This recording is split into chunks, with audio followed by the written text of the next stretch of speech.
ब्रह्म रूपं निजतं वदेन्यम् आत्मोन्नतिर्भूर्भुवस्वरेण्यम् देहं वदान्यवदितं च ब्रह्माण्डरूपम् गुरुमेव तुभ्य वरदं भवतं वरेण्यम्। आज का प्रवचन में उपनिषदों में श्रेष्ठतम उपनिषद छांदोग्य उपनिषद के श्लोक से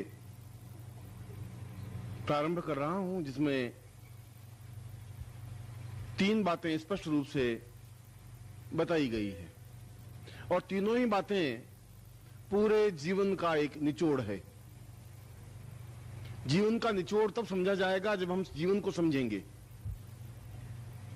और जीवन का तात्पर्य है कि हम इस संसार में रहते हुए भी जैसे व्यक्ति वन में रहता है, जीवन एक तटस्थ भाव से रहने की जिसमें क्रिया है वह जीवन जी सकता है। जो लिप्त हो जाता है वह जीवन नहीं जी सकता। लिप्त हो जाने पर तो वो एकांगी हो जाता है, वो एक पक्ष का बन जाता है, एक पार्ट का हिस्सा बन जाता है, और जब एक पार्ट का हिस्सा बन जाता है तो दूसरे पार्ट को वो नहीं देख सकता। यदि भौतिकता में डूब जाता है तो आध्यात्मिकता में नहीं देख सकता।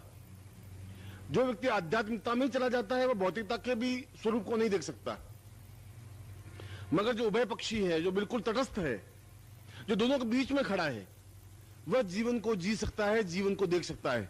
जीवन में दोनों रंग होने चाहिए, क्योंकि जीवन जीना अपने आप में एक कला है, एक चेतना है। जीवन को सांस लेने की क्रिया को जीवन नहीं कहते हैं। मरना या जिंदा रहना या सांस लेना या खाना यह जीवन नहीं है। हम जीवन को किस प्रकार से जीते हैं, हमारा चिंतन क्या है, हमारी विचारधारा क्या है, हमने जीवन में क्या प्राप्त किया, जीवन के क्या स्रोत हैं, जीवन का क्या मूल्य है, उत्स क्या है, हम कहां से उत्पन्न हुए, क्यों उत्पन्न हुए, हमने ब्रह्मांड में क्या देखा और किस प्रकार से देखा, यह हमारे जीवन का मूल उद्देश्य है। आप यहां गुरु जन्म दिवस पर आए,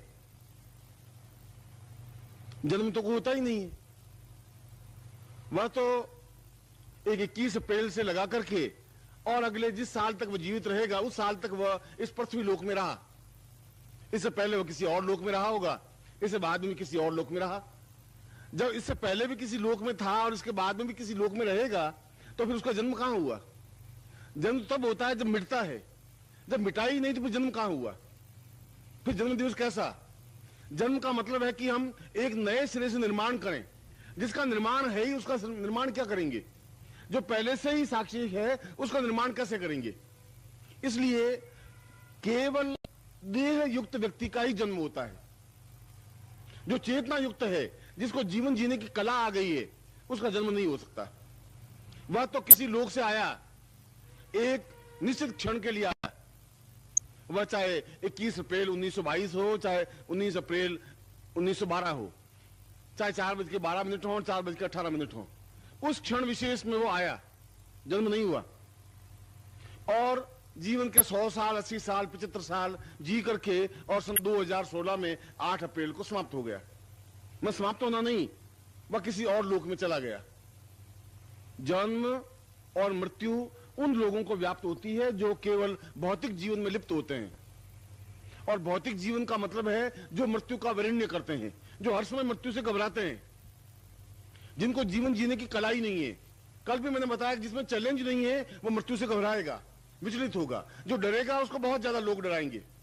अगर आप मृत्यु से भयभीत होकर भागेंगे, मृत्यु और आपके पीछे भागेगी।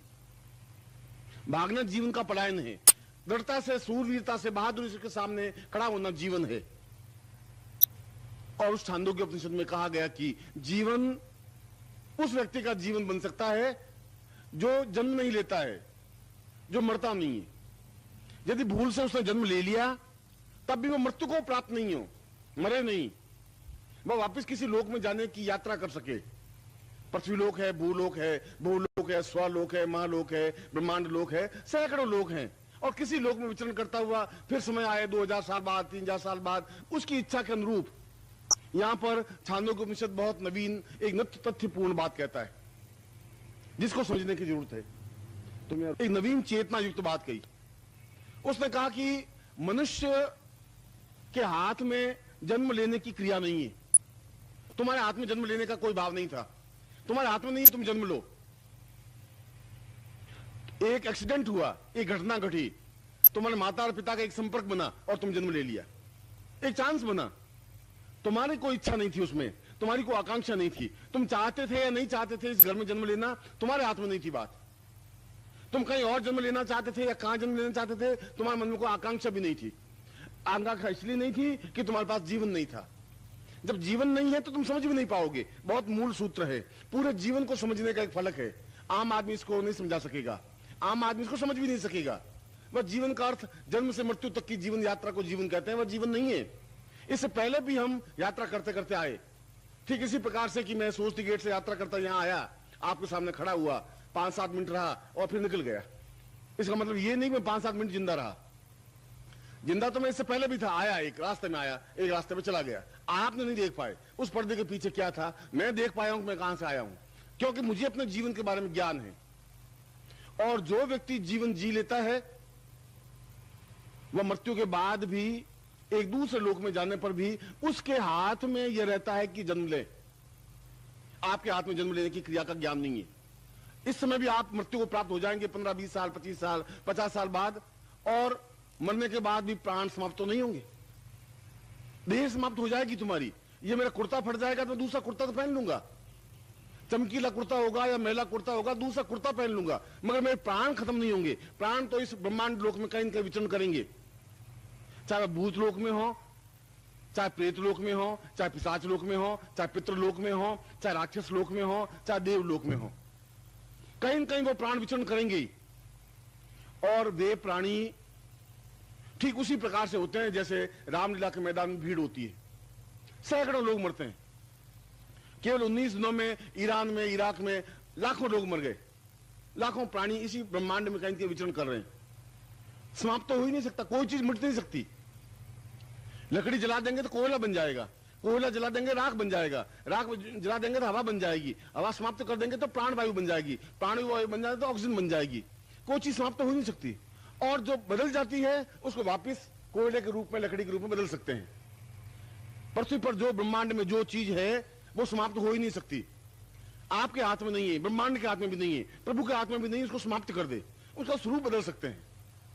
मैं आपका स्वरूप बदल सकता हूं। इस लकड़ी के टुकड़े से फर्नीचर बना सकता हूं, टेबल बना सकता हूं, मेज बना सकता हूं। लकड़ी होगी वो रहेगी। इसके 2 टुकड़े कर सकता हूं, 4 टुकड़े हो सकते हैं। इसका स्वरूप नहीं बदल सकता। ठीक उसी प्रकार से उस लोक में करोड़ों लोग धक्का, एक दूसरे धक्का मारते हुए मनुष्य लोक में आने की क्रिया संपन्न करते रहते हैं, प्रयत्न करते रहते हैं।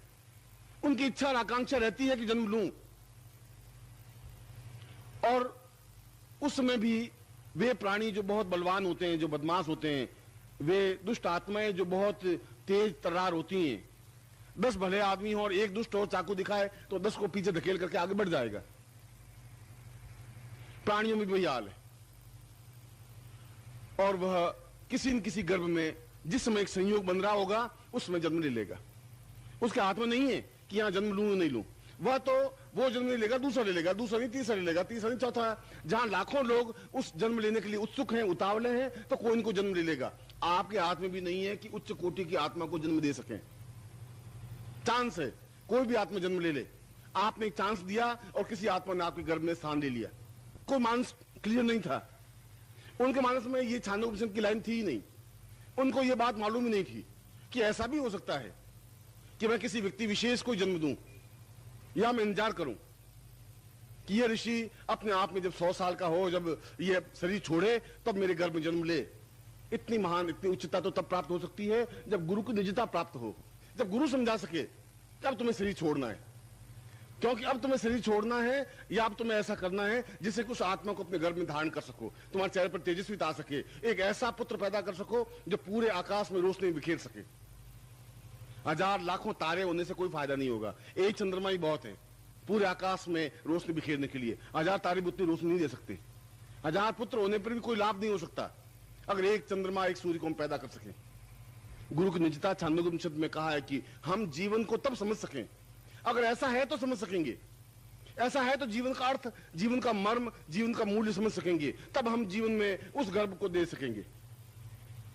गर्भ देने की क्रिया इतनी सामान्य घटना नहीं है, और तब हम 9 महीने का गर्भ नहीं 21 महीने का गर्भ भी दे सकते हैं।